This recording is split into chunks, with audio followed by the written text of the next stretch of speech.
the secret symbols of the Knights Templar. For nearly 10 years, the Knights Templar lived on the Temple Mount in Jerusalem. And when they finally emerged from those silent years, something about the order had changed. Not their armor, not their mission, but their identity. Because wherever the Templars traveled afterward, they left symbols behind them. And some of those symbols still cannot be fully explained today. The most famous symbol of the order appeared simple at first glance: a red cross worn across a white cloak, clean, recognizable, unmistakable on the battlefield. But the cross was not originally theirs, it had to be granted. And when the church allowed them to wear it publicly, it marked them as something more than ordinary knights. It marked them as defenders of Christendom itself. So why were they trusted with a symbol no other military order received so quickly? Then, there was their official seal. 2 knights riding a single horse.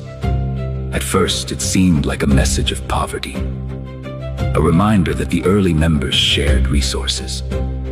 But historians later began asking a different question: if the order had already begun receiving land and support across Europe, why continue using a seal that suggested weakness, unless the image meant something else entirely?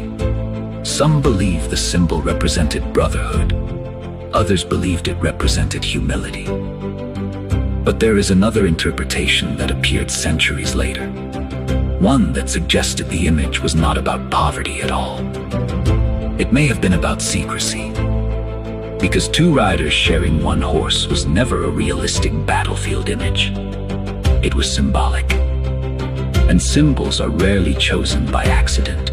As the order expanded across Europe, their churches began displaying carvings that looked different from typical medieval Christian decoration.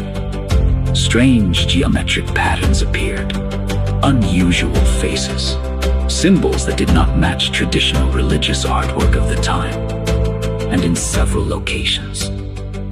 These carvings appeared near structures connected directly to Templar activity.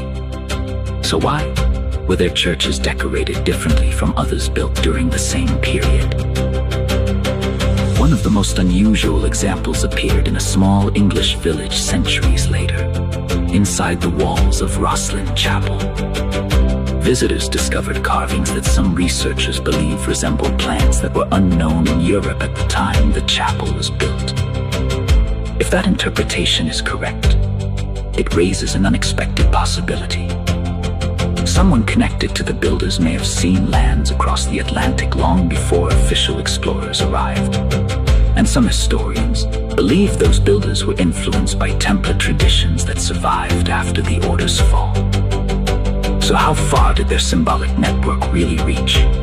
Even more curious, many Templar churches were not built in the traditional rectangular shape used across medieval Europe. Instead, some followed a circular design, a design believed to reflect the Church of the Holy Sepulchre in Jerusalem. The same church located near the Temple Mount where the Templars had once lived. Was this simply architectural inspiration? Or were they marking something more deliberate? A connection they wanted remembered long after they were gone, as their influence spread across Europe. So did their symbols, carved into stone, stamped into wax seals, sewn into cloaks, hidden inside church architecture, and repeated again and again across lands they helped defend. But symbols alone cannot explain what happened next, because within a single generation, the Knights Templar gained something far more powerful than recognition. They gained control of a financial system that kings themselves began depending on. And once rulers began borrowing money from the order, the balance of power in Europe quietly began to change. In the next episode 3, we uncover how the Knights Templar built the first international banking network in Europe, and why kings soon discovered they could not rule without it. Don't forget to subscribe, like, leave a comment. See you in the next story.